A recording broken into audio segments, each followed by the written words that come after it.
জয়গুরু। পরম প্রেমময় শ্রী শ্রী ঠাকুর অনুকূলচন্দ্রের রাতুল চরণে আমার প্রণাম। পরমারাধ্যা জগৎজননী শ্রী শ্রী বর্মার রাতুল চরণে আমার প্রণাম। পরম পূজ্যপাদ শ্রী শ্রী বরদার রাতুল চরণে আমার প্রণাম। পরম পূজ্যপাদ শ্রী শ্রী আচার্যদেবের রাতুল চরণে আমার প্রণাম এবং আপনাদের প্রত্যেককে আমার আনন্দিত জয়গুরু। আমরা পরম প্রেমময় শ্রী শ্রী ঠাকুর অনুকূলচন্দ্রকে জানছিলাম, আমরা শুনছিলাম এই মহাজীবন শ্রী শ্রী ঠাকুর অনুকূলচন্দ্রের জীবনী। তিনি কেন জন্মগ্রহণ করেছিলেন, আমাদেরকে কী শেখাতে এসেছেন, কেন আমরা তাকে ঠাকুর বলে মেনে নিয়েছি, কিভাবে তার বলা কথাগুলো ঠিকভাবে মেনে চললে আমাদের জীবনের উন্নতি অবশ্যম্ভাবী। তো তার জীবনের বহু ঘটনা, তার জন্ম, এগুলো নিয়ে আমরা আলোচনা করছিলাম। আজকে আমাদের সেই আলোচনার তৃতীয় পর্ব। এই পর্বটা শুরু করার আগে বলে রাখি যে যারা আমার সাথে প্রথম থেকে আছেন তারা তো জেনেছেন আমরা আগের দুটো পর্বে কী কী জেনেছি বা কোন কোন বিষয়গুলো আমরা শুনেছি, কিন্তু যারা আজকে নতুন তারা তো জানি না যে আপনারা চ্যানেলে গিয়ে পুরোনো ভিডিওগুলো দেখবেন কি না। অবশ্য ডেসক্রিপশনেও লিঙ্কটা দেওয়া থাকবে, আপনারা যদি চান তাহলে দেখে নিতে পারেন। তো আপনাদের আজকের পর্বটা বোঝার সুবিধার্থে একটু বলে রাখি। প্রথম পর্বে আমরা জেনেছিলাম মাতা মনমোহিনী দেবীকে, তিনি তার ছোট্টবেলাটা কেমন ছিল, মাতা মনমোহিনী দেবীর ছোটোবেলার ঈশ্বর ভক্তি, ঈশ্বরের প্রতি ভালোবাসা, এগুলো নিয়ে আমরা প্রথম পর্বটা জেনেছিলাম। এবং দ্বিতীয় পর্বে আমরা জেনেছিলাম মাতা মনমোহিনী দেবীর আকুল প্রার্থনায় এবং অগাধ ভালোবাসায় কিভাবে স্বয়ং ঠাকুর এসে কিভাবে তাকে মন্ত্র দিয়ে গেলেন, কিভাবে নাম দিয়ে গেলেন, কিভাবে তিনি ঠাকুর ভজনার মন্ত্র পেলেন, এই বিষয়টা জেনেছিলাম। আজকে আমাদের তৃতীয় পর্বটা আলোচনা হবে। এবারে মাতা মনমোহিনী দেবী নাম পাওয়ার পর কিভাবে ভজনা করলেন এই বিষয়টা জানব। তো চলুন তৃতীয় পর্বটা শুরু করা যাক। ঈশ্বরচন্দ্র চক্রবর্তী পাবনা জেলার চাটমোহরের সন্নিকট গোয়াখাড়া গ্রামের নিবাসী, সান্ডিল্য গোত্রজ বারেন্দ্র শ্রেণীর ব্রাহ্মণ, কুল কৌলিন্যে শিলনিষ্ঠায় প্রখ্যাত। ঈশ্বরচন্দ্রের একমাত্র পুত্র শিবচন্দ্র। শিবচন্দ্র যখন 7-8 বছরের, মা মৃন্ময়ী দেবী তখন স্বর্গারোহণ করলেন। বাবা গেলেন ছেলেকে 16 বছরে রেখে। ছেলেবেলা থেকেই তাই শিবচন্দ্রকে একলা চলতে শিখতে হয়েছে। পথ যত বন্ধুর, পদক্ষেপকে করতে হয়েছে ততই সতর্ক। শিবচন্দ্রকেও করতে হয়েছে তাই। বিপত্তি হয়েছে যত দুর্ভর, তিনি হয়েছেন ততই দুর্দম। রণ যত দুর্মদ, বর্মও করেছেন তত দুর্ভেদ। কর্মের হয়েছে তাই প্রসার, আর অভিজ্ঞতাও হয়েছে বিস্তর। ব্যক্তিত্বে বাধা পড়েছে সাহস, দূরদৃষ্টি, প্রজ্ঞা, সুকৌশল। চরিত্রের মণিকুট্টিমে দয়া, দাক্ষিণ্য আর ঈশ্বর প্রীতির কুল সংস্কার। শিবচন্দ্র যেমন স্বাধীন মনা তেমনি সৎ বিবেচক। কর্তব্য সম্পাদনে যেমন অটল সমস্ত, দুস্থ সেবায় তেমনিই অকুণ্ঠ। গ্রামের কোনো লোক দায়ে ঠেকলে তার নিদেনের সহায় হলেন শিবচন্দ্র। কেউ পয়সার অভাবে কন্যাদায় থেকে উদ্ধার হতে পারছে না, শিবচন্দ্রকে গিয়ে ধরলেই হলো। নিজের হাতে টাকা থাকলে তো কথাই নেই, তা না থাকলেও সংগ্রহ করে দেবেন, যেমন করেই হোক। বাড়ি ঘরদোর বন্ধক রাখতে হলে তাও রাজি। শিবচন্দ্র তো সাক্ষাৎই শিবই, যেমন পরস্বার্থী তেমনি ক্ষমাশীল। আর শিশু দেখলেই শিশু হয়ে যেতেন শিবচন্দ্র, ভোলানাথের মতো আত্মবলা হয়ে থাকতেন শিশুর সাহচর্যে। ঘরের দোরে ছোট ছেলে মেয়ে দেখলেই ডেকে নেন, আয় এদিকে, খেলা করবি আয়। প্রথম ভাগের পাতায় মন এঁটে রাখতে রাখতে যেন ক্লান্ত হয়েছে শিশুর মন। খেলার সাংকাতকে দেখেই যেন লাফিয়ে ওঠে তাড়াক করে, এসেছিস, আয় খেলবি আয়।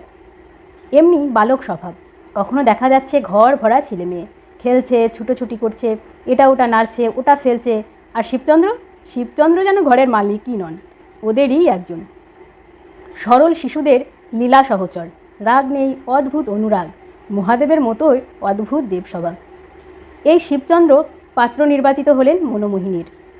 1286 সালের 13ই অগ্রহায়ণ শিবচন্দ্রের সঙ্গে বিয়ে হয়ে গেল মনমোহিনীর। শিবচন্দ্র তখন 26 বছরের যুবক, মনমোহিনী 9 বছরের মেয়েটি, সেই ইষ্টমন্ত্র জপ পরায়ণা ভগবত প্রাণা বালিকাটি। শিবের পুজো করছিল। এবার সত্যিকারেরই শিব লাভ হলো মনমোহিনীর।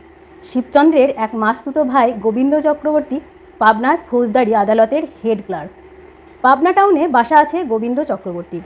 বিয়ের পর শিবচন্দ্র সেই বাসা থেকেই কন্ট্রাক্টরি কাজ আরম্ভ করলেন। কাজ করতে লাগলো ভালোই, বেশ 2 পয়সা আসতে লাগলো হাতে। মনমোহিনীর বিয়ের পর 4টি বছর গিয়েছে। রামেন্দ্র নারায়ণ দেহরক্ষা করলেন। স্বামীর মৃত্যুতে বড়ই সহায়শূন্য হয়ে পড়লেন কৃষ্ণসুন্দরী। একমাত্র পুত্র লোহা তখন ক্ষুদ্র নাবালক। সম্পত্তির শরিকগণ সুযোগ বুঝে হাঁ করল। নানান রকম ফন্দি ফিকির মামলার জালে জড়িয়ে ফেললেন স্বামীহারা কৃষ্ণসুন্দরীকে। কৃষ্ণসুন্দরী ডাকলেন জামাইকে সম্পত্তির রক্ষক হয়ে হিমায়তপুরে এসে বসবাস করতে। শাশুড়ির আমন্ত্রণে শিবচন্দ্র শ্বশুরালয়ে এলেন।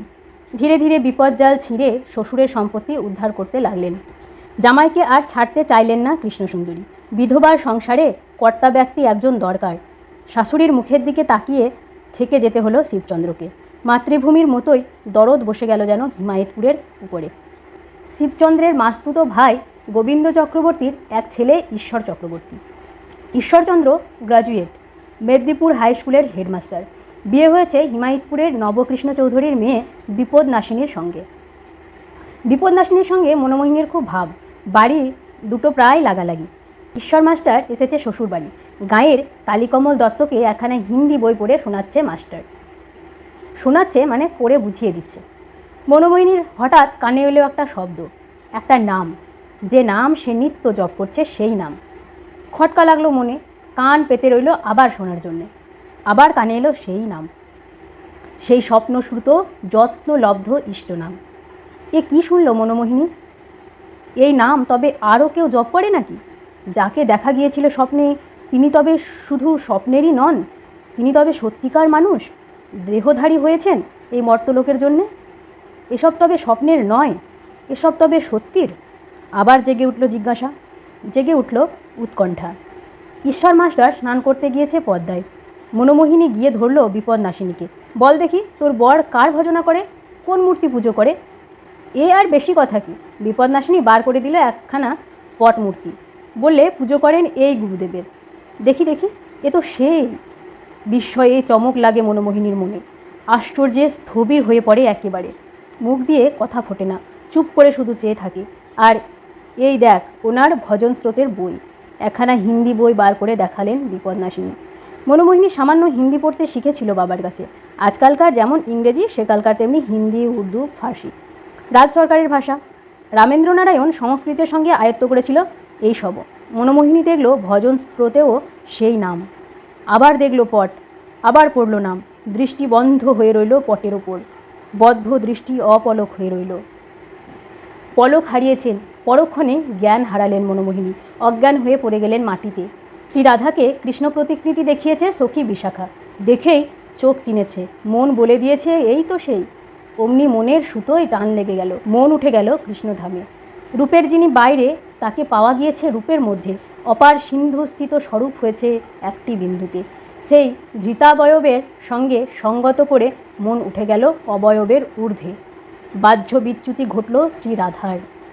কেঁদে কেঁদে রাধা দুর্লভকে সুলভ করেছিল। মর্ম গলা চোখের জল দিয়ে ধুয়ে দিয়েছিল মর্মমোহনের চরণকমল। মনোমোহিনী তো কেঁদেছে, উৎকণ্ঠার আগুনে পুড়িয়ে মনকে শুদ্ধ করে রেখেছে। কায় মানুষে নৈবেদ্য সাজিয়ে শ্রী গুরুর চরণ অর্চনায় অর্ঘ্য রচনা করেছে। বাড়ি শুদ্ধ রটে গেল। জামাইবাবুর গুরুর পট দেখতে দেখতে জ্ঞান হারিয়েছে মনোমোহিনী। একটা হুলুস্থুলু পড়ে গেল মনোমোহিনীকে নিয়ে। জ্ঞান হারিয়ে অজ্ঞান হয়েছে নাকি মনোমোহিনী? ইহজ্ঞানের ঊর্ধ্বে যে জ্ঞান, তাই পরাজ্ঞান। এই জ্ঞানে যে আরূঢ়, সেই তন্ময়। সে যে এমন ঠাঁই গুরু শিষ্যে দেখা যায় নাই, তাতে মন হয়ে রয় তখন। মনোমোহিনীর সেই তন্ময়তা দেহবিজ্ঞানের ঊর্ধ্বে ঈশ্বরতন্ত্রে লীন। বাহ্য জ্ঞান লোপ পেয়েছে, কিন্তু অন্তরে নিত্য বিকশিত ফুল্ল কোকোনদ। বাইরে বোধ নেই, কিন্তু অন্তরে জেগেছে মহাবোধের সারা। সেই দিকেই মজতে গিয়ে এদিক হারিয়ে ফেলেছে মনোমোহিনী। ঈশ্বর মাস্টার ফিরে এলো স্নান সেরে। দেখলে হতচৈতন্যা মনোমোহিনীকে। বিপদনাশিনীর কাছে শুনলে সব ঘটনা। ইষ্টনাম শোনাতে লাগলো মনোমোহিনীর কানে। তিনি ইন্দ্রিয়াধীন, তিনি অতীন্দ্রিয়। যিনি ইহ তিনিই পর, যিনি স্থূল তিনিই সূক্ষ্ম। সূক্ষ্ম ধাম থেকে মনোমোহিনী নেমে এলো স্থূল জগতে। শোনো তবে আমার গুরুদেবের কথা, পরিচয় দিতে লাগলো ঈশ্বর মাস্টার। এই যে সে গুরু নয়, সন্ত সদ্গুরু, ঈশ্বরের অবতার, যুগ ধর্মাচার্য, পাপ পঙ্কিল মর্তলোকে পথদর্শী পদপাত। শ্রী শ্রী হুজুর মহারাজ তখন সশরীরে বিদ্যমান। বয়স তখন 50 ছাড়িয়েছে। হুজুর মহারাজের আবির্ভাব হয় 1829 খ্রিস্টাব্দের 14ই মার্চ। তার আসল নাম ছিল শালিগ্রাম সিংহ। আগ্রা শহরের পিপলমন্ডিতে তার জন্ম। স্বামীবাগ থেকে 3 মাইল তফাৎ। মাত্র 4 বছর বয়সে পিতৃহারা হন শালিগ্রাম। তারপর নিজের চেষ্টাতেই অনেক বড় হয়েছেন তিনি। চাকরির দিক দিয়েও মস্ত বড় চাকরি করেছিলেন, পোস্টমাস্টার জেনারেল হয়েছিলেন, সরকার থেকে খেতাব পেয়েছিলেন রায় সাহেব। কিন্তু পরম সন্ত স্বামীজির সঙ্গ লাভ করতেই মুখ খুলে গেল শতদলের। স্বর্গীয় সৌরভে মাতো আড়া করল 10টি। স্বামীজি মহারাজের সৎসঙ্গ দরবার বসেছে, ঈশ্বর তত্ত্বের কথা হচ্ছে ভক্তদের সঙ্গে। শালিগ্রাম সিংহ স্থির দৃষ্টিতে তাকিয়ে রয়েছেন গুরুর মুখের দিকে। সে কি দৃষ্টি! তিতিক্ষা সজল একটি মৌন প্রার্থনা যেন। করুণার জল জমা এক কাপ বরফ। কি চাই তোমার শালিগ্রাম? জিজ্ঞাসা করলেন গুরুদেব। বলো তোমার কি চাই, তুমি যা চাও তাই পাবে। অমনি হাত জোর করে কাঁদো কাঁদো হয়ে নিবেদন করলেন শালিগ্রাম, প্রভু, করুণা যখন হয়েছে তখন এই লোক জগৎকে উদ্ধার করুন। এই অদ্ভুত শিষ্যটির প্রার্থনার মঞ্জুর করলেন স্বামীজি। সর্বসাধারণের জন্য জারি করলেন সৎসঙ্গকে। সে হলো 1861 সালের শ্রী পঞ্চমীর দিন। সৎসঙ্গ তখন থেকে সর্বসাধারণের ঊর্ধ্বগতির স্মরণ। শালিগ্রাম তখন যে সে নন, সেই পরম ধামের বার্তাবহ। স্বামীজি মহারাজের পর সন্ত সদ্গুরু বলে জারি হলেন শালিগ্রাম। নাম হলো পরম সন্ত হুজুর মহারাজ, স্বামীবাগ সৎসঙ্গের দ্বিতীয় গুরু। মনোমোহিনী সমস্ত লিখে জানালেন গুরুদেবকে। গুরুদেব উত্তর পাঠালেন, বহুত আচ্ছা, মন্ত্র ঠিকই পায়া হয়, খুব নাম ধ্যান করতি যাও। পত্র মারফত বলে দিলেন ধ্যানের পদ্ধতি। মনোমোহিনীর দীক্ষা সমাপ্ত হলো এবার। বাংলায় 1294 সালের মধ্যে মনোমোহিনী ইষ্ট দর্শনের জন্য কয়েকবার গেল আগ্রায়। প্রত্যেক বাড়ি যাবার সময় সাঙ্গপাঙ্গ জুটিয়ে নিয়ে যায়। ওরে ভগবান দেখবি চল, সদ্গুরু পাবি চল। চেনা লোকেদের ডেকে নেয় মনোমোহিনী। যে মধুর সন্ধান পেয়েছে সে খবর দিয়ে আসে অলিকুলকে। একলা খেয়ে শান্তি কোথায়? পরমার্থের আস্বাদনে স্বার্থপর হয়ে সুখ নেই। ও মিষ্টি আমি খেয়েছি, এবার তুমিও খাও, সর্বজনকে খাও। মনোমোহিনীর দল জুটিয়ে যায় পাড়াপড়শি ডেকে আত্মকুটুম্ব নিয়ে।